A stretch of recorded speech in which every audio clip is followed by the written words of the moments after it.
ओम शांति। आज 22 मई 2020 है और हम सभी ने बाबा के साकार रूप से चले हुए मधुर महावाक्य अवश्य सुने होंगे। आज की मुरली से ज्ञान की कुछ पॉइंट्स का हम और अधिक क्लैरिफिकेशन लेंगे आदरणीय आशा दीदी से। ओम शांति दीदी। ओम शांति। आज की मुरली में बाबा ने मुरली के सार में कहा कि मीठे बच्चे एकांत में बैठ अपने साथ बातें करो। हम अविनाशी आत्मा है, बाप से सुनते हैं, ये प्रैक्टिस करो। एकांत में बैठना ये हमारे बड़े बुजुर्गों ने बहुत समय से बताया है। एकांत में बच्चे अध्ययन करते हैं, एकांत में अच्छे अच्छे एक्सपीरियंसेस होते हैं, एकांत में अच्छी रियलाइजेशंस होती हैं। आपने देखा होगा कि जब कभी किसी को कोई नवीन चीज़ मिलती है तो एकांत में ही मिलती है। और अपने आप को ठीक रखने के लिए हमने बाहर के बहुत सारे साधन अपनाए, लेकिन आजकल की लेटेस्ट रिसर्च ये कहती है कि हम अपने आप से बात नहीं करते हैं। हम दुनिया भर के लोगों से बात करेंगे, अपने आप से बात नहीं करते। अपने आप से बात करने में हेजिटेट करते हैं, अपने आप से बात करने से भयभीत भी होते हैं। लेकिन सच्चाई ये है, दूसरा हमें कितना ही कोई बात कहता है वो हमारे गले कम उतरती है जब हम स्वयं एकांत में बैठ करके अपने साथ बात करते हैं। तो हमें अपनी रियलाइजेशन, चाहे अपने गुणों की, शक्तियों की, कमियों की, खुद ब खुद होती है। क्योंकि व्यक्ति से कुछ भी उसका छिपा हुआ नहीं होता है। अगर कुछ गलती है, उसका कारण क्या है वो भी वो जानता है। वो चाहे उसे एक्नॉलेज करे या ना करे, लेकिन जब एकांत में बैठता है तो उसे एक्नॉलेज करता है, उसको अच्छी तरह पता होता है। इसलिए बाबा ने कहा एकांत में रह करके बाबा को याद करो, अंदर रियलाइजेशन होगी। और बाबा को याद करना उस संबंध से सरल भी हो जाएगा। मानो मेरे अंदर कोई ऐसे संस्कार हैं जिनको मैं दूसरों से शेयर नहीं कर सकती हूँ। अपने आप को तो मैं जानती हूँ, तो मैं बाबा से तो शेयर कर सकती हूँ। तो एकांत में बैठ करके उनको रियलाइज़ करके प्यारे बाबा को सर्जन के रूप से याद करके मैं अपने उस संस्कार का दमन कर सकती हूँ। तब बाबा ने एकांत पर जोर दिया। बाबा ने कहा जो बच्चे याद में अलबेले हैं उनके मुख से कौन से बोल निकलते हैं अलबेलेपन के। वो कहते हैं हम शिव बाबा के बच्चे हैं ही, याद में ही है। बाबा ने कहा ये अलबेलापन है। कई ऐसे नशे वाले बच्चे होते हैं, ज्ञान की डेप्थ कम होती है, तो कहते हमें और कौन दीदी याद आएगा, हमको तो बाबा ही याद रहता है, सदा बाबा का ही है, बाबा के ही उसमें रहते हैं और तो कुछ है ही नहीं। लेकिन ये है ऊपरी लेवल पर, सुपरफिशियल। सच्चाई ये है कि इतना याद नहीं है। ऊपर ऊपर की जैसे हम कहें कॉस्मेटिक याद है, लेकिन जो अंदरूनी जिगरी याद हो वो नहीं है। बाबा हमेशा हमें जिगरी याद के लिए कहते हैं। और जिगरी याद तब होती है जब हम स्वयं को आत्मा समझते हैं। आत्मा समझकर शिव बाबा को याद करते हैं, तभी जिगरी याद है। नहीं तो ये अलबेलेपन की याद है, अलबेलेपन के बोल है। और बाबा ने इसमें पुरुषार्थ बताया कि सवेरे उठ अपने को आत्मा समझ बैठ जाना है। आत्मा ही बातचीत करती है, अभी तुम देह अभिमानी बनते हो। देही अभिमानी बच्चे ही याद का चार्ट रखेंगे, सिर्फ ज्ञान की लबार नहीं लगाएंगे। बाबा का कहने का भाव है कि जो सच्चे पुरुषार्थी हैं वो अपने ऊपर फुल अटेंशन रखते हैं, और अटेंशन रखते हैं तो उनको अपने प्रॉफिट लॉस का भी पता रहता है, और अच्छे प्रॉफिट में जाते हैं तो चार्ट लिखना भी पसंद करते हैं। अगर मेरे चार्ट में रोज़ दिन हो कि आज ये भूल हो गई, आज ये भूल हो गई, आज ये भूल हो गई, तो मैं एक दिन आता है ये कहना शुरू कर देती हूँ, चार्ट लिखने का मेरे को कोई फ़ायदा नहीं, रोज़ तो गलतियाँ करती रहती हूँ, चार्ट क्यों लिखूँ। कल 2 घंटे याद की थी, आज 1 ही घंटा रह गई। आज फिर कोई परिस्थिति तो वो चार्ट देख के और ही निराश हो जाते हैं। निराश होते हैं। नहीं, लेकिन अगर ये कंटिन्यूस, बाबा कहता है, अगर चलता रहेगा, लिखने का दौर चलता रहेगा, तो उसमें रियलाइजेशन तो होता है ना कि मेरा ये घाटे का सौदा जा रहा है, मुझे इसको फ़ायदे में बदलना है। लिखा होगा तो बुद्धि में आएगा, लिखा नहीं होगा तो और ही अलबेले हो जाएंगे। इसलिए बाबा कहते चार्ट लिखना। बाबा ने कहा मुरली में कि अपने को आत्मा समझो, और उसमें क्या क्या बातें हैं ये भी बताया। मैं छोटी आत्मा हूँ, आत्मा ही सारा पाठ बजाती है इस शरीर से, तो देह अभिमान निकल जाए, ये है मेहनत। ये तो अटेंशन देने वाली बात है। जब हम सवेरे उठते हैं तो उस समय हम अपनी सारे दिन का जो कंपास है उसको हम सेट करें, मैंने किस दिशा में जाना है। बाबा को याद करना है तो मुझे इन रास्तों को अवॉइड करना है, और वो रास्ते हैं औरों को देखना आदि। जो बैठ के याद करने वाली बात है उसमें एक इम्पोर्टेंट बात ये है कि अगर मेरी बुद्धि सारा दिन इधर उधर की बातों में रहेगी और शाम को मैं शिव बाबा को याद करने की कोशिश करूँगी तो वो नहीं होगा। जो सारे दिन चला है वही उस समय भी होगा। इसलिए बाबा ने कहा है कि अपने को आत्मा समझो।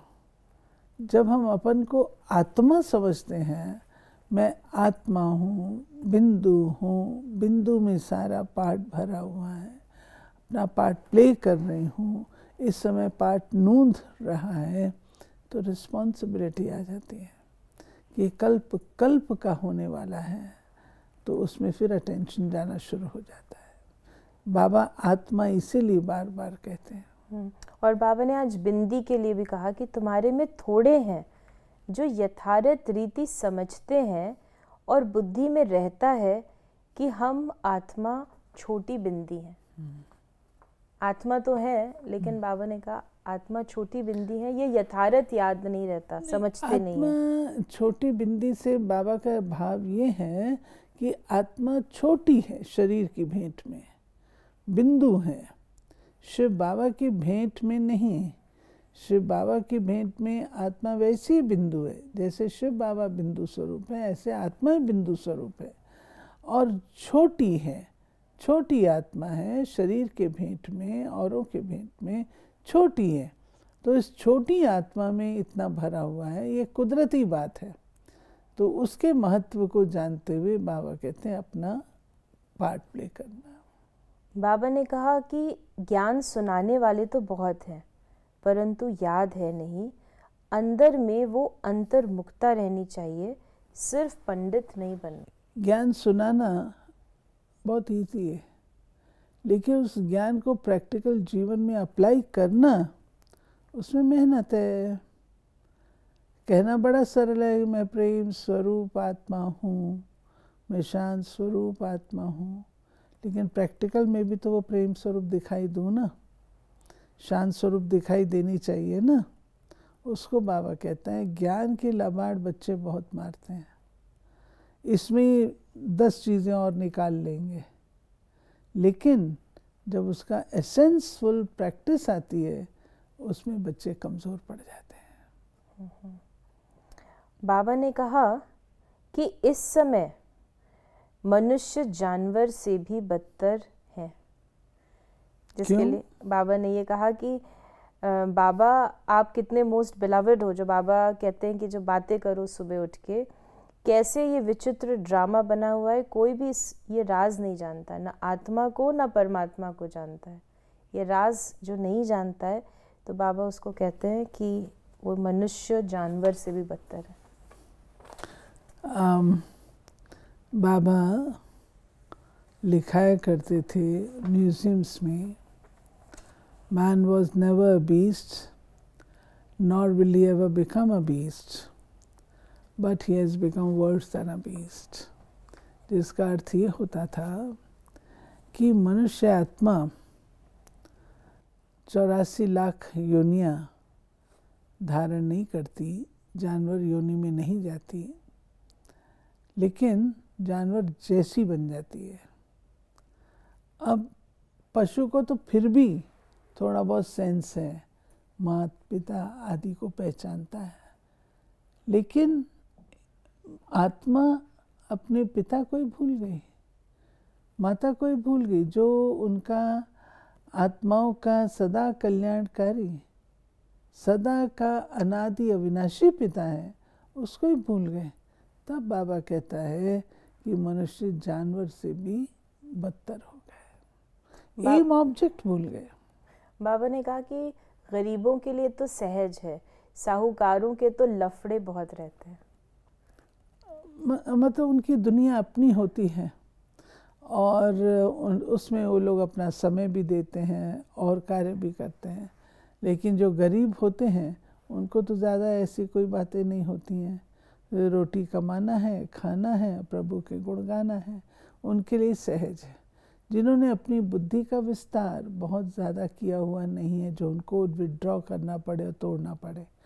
साहूकारों के लिए तो बहुत सारे उनके बंधन हैं, बहुत सारे, बुद्धि कहाँ कहाँ भागती रहती है उनकी, जो गरीब बच्चों के लिए कम है।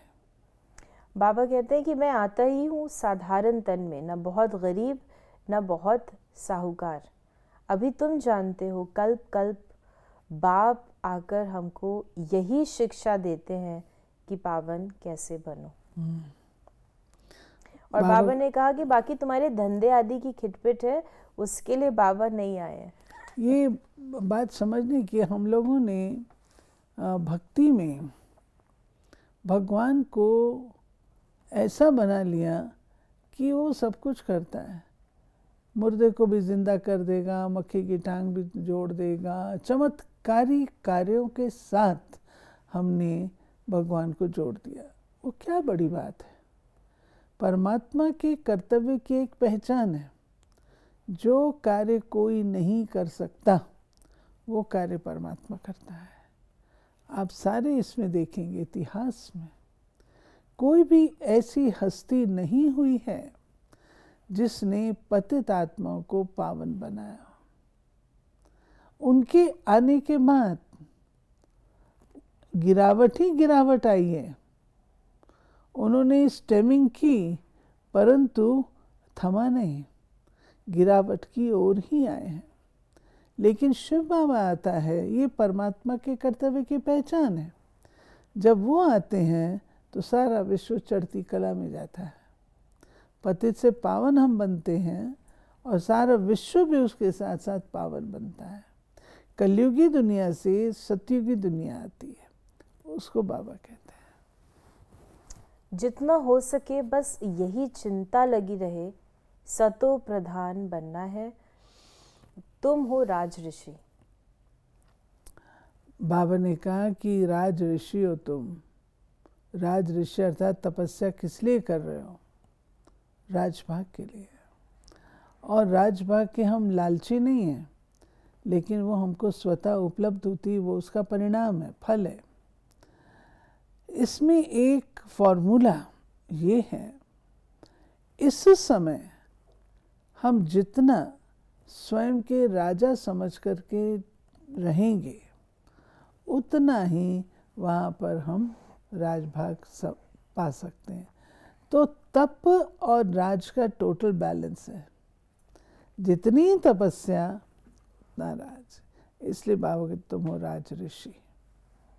बाबा ने कहा कि आजकल तो रिद्धि सिद्धि भी बहुत निकली है, इससे ज्ञान का कनेक्शन नहीं है। नहीं है, वही चमत्कारी चीजों में बाबा कहते कनेक्शन नहीं है ज्ञान का। बाबा ने कहा पावन होंगे तो फरिश्ता बन जाएंगे, तुम भी पवित्र फरिश्ता बन जाएंगे।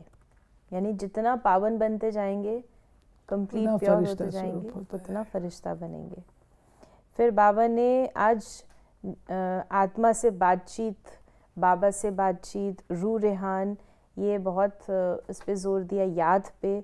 और बाबा ने कहा कि ये जो हमने पहले भी डिस्कस किया कि बच्चे कहते हैं हम तो शिव बाबा के बच्चे हैं, बाबा कहते हैं ये सब गपोड़े हैं। फिर बाबा ने आज कहा कि जो पुरुषार्थी बच्चे हैं वो इसमें खुश नहीं होंगे कि हम ज्ञान तो बहुत अच्छा सुनाते हैं, साथ में योग और मैनर्स की धारणा करेंगे। तुम्हें बहुत मीठा बनना है, बहुत बहुत मीठा बनना है। बाबा के पढ़ाई के अनुसार बाबा हमको बोलना सिखाने के लिए नहीं आए हैं, बाबा हमको ज्ञान सुनाना सिखाने के लिए नहीं आए हैं, बाबा हमारा जीवन बनाने के लिए आए। तो बाबा को भी वही बच्चे प्रिय लगते हैं जिनका जीवन बन रहा है, अच्छा बन रहा है, मीठा बन रहा है। जो मीठा जीवन होगा, दैवी गुणों से भरपूर जीवन होगा, वो स्वतः ही सेवा करेगा। उसके लिए उनको पुरुषार्थ और प्लान बनाने की ज़रूरत नहीं है। हम इतना ही प्लान और पुरुषार्थ करें, हम अपने आप को अच्छा कर लें, बाबा अपने आप कराएगा। और बाबा ने कहा कि अव्यभिचारी ज्ञान है, मुख्य बात है जब देह अभिमान टूटेगा तब ही तुम शीतल बनेंगे। ये बाबा ने मूल बता दिया, बीज बता दिया। ये देह अभिमान के कारण से तुम्हारे अंदर सब विकृतियां हैं, और ये देह अभिमान टूटेगा तब तुम शीतल होंगे। नहीं तो काम, क्रोध, लोभ, मोह, अहंकार की अग्नि कोई कम थोड़ी होती है। स्वयं भी हम जलते हैं और दूसरों को भी जलाते हैं। तब बाबा ने कहा कि इसको तोड़ो, देहमान को छोड़ो, आत्म अभिमानी स्थिति में रहो, तो तुम्हारा शीतलता का गुण तुम्हारे अंदर दिखाई देगा। आज का वरदान है कि सर्व के दिल का प्यार प्राप्त करने वाले न्यारे, प्यारे और निरसंकल्प भव। जिन बच्चों में न्यारे और प्यारे रहने का गुण व निरसंकल्प रहने की विशेषता है, अर्थात जिन्हें ये वरदान प्राप्त है, वे सर्व के प्रिय बन जाते हैं। क्योंकि न्यारेपन से सबके दिल का प्यार स्वतः प्राप्त होता है। वे अपनी शक्तिशाली निरसंकल्प स्थिति व श्रेष्ठ कर्म द्वारा अनेकों की सेवा के निमित्त बनते हैं, इसलिए स्वयं भी संतुष्ट रहते और दूसरों का भी कल्याण करते हैं। उन्हें हर कार्य में सफलता स्वतः प्राप्त होती है। तो न्यारे, प्यारे और निरसंकल्प स्थिति कैसे बनाए, ये भी बताएं। देखिए, न्यूट्रल रहना ये एक बहुत बड़ी परीक्षा है और कला है, जिसे न्यारे कहते हैं। डिटैच्ड को न्यारा नहीं कहते? डिटैच्ड भी है, लेकिन बिल्कुल न्यारे रहना ये बहुत बड़ी चीज़ है। यानी साइड्स नहीं लेना, न्यूट्रल रहना। वो भी, और अपने ऊपर भी तो इन्फ्लुएंस नहीं आना चाहिए ना। अगर किसी बात का अपने ऊपर इन्फ्लुएंस आ जाता है तो भी तो हम न्यारे तो नहीं हुए ना। न्यूट्रलिटी भी हो और अपनी प्रोटेक्शन भी हो। कई बार हम न्यूट्रलिटी में तो रहते हैं लेकिन उसके इफेक्ट में आ जाते हैं, वो भी ना हो। तो दोनों ही होगा तो हम प्यारे बन सकेंगे। अगर हम प्यारे बनने की कोशिश करेंगे तो हम न्यारे नहीं रह सकते हैं, कभी नहीं रह सकते। तो न्यारे रहो तो सबके प्यारे रहेंगे। आज का स्लोगन है, एक बाबा शब्द ही सर्व खजानों की चाबी है, इस चाबी को सदा संभाल कर रखो। एक बाबा शब्द ही सर्व खजानों की चाबी ये है। जो बाबा कह रहे हैं, एक बाबा शब्द, ये चाबी तो गुम हो जाती है, बाबा ही तो भूल जाता है। तो इसको संभाल के रखने का साधन है बाबा को भिन्न भिन्न संबंधों से याद करते रहना।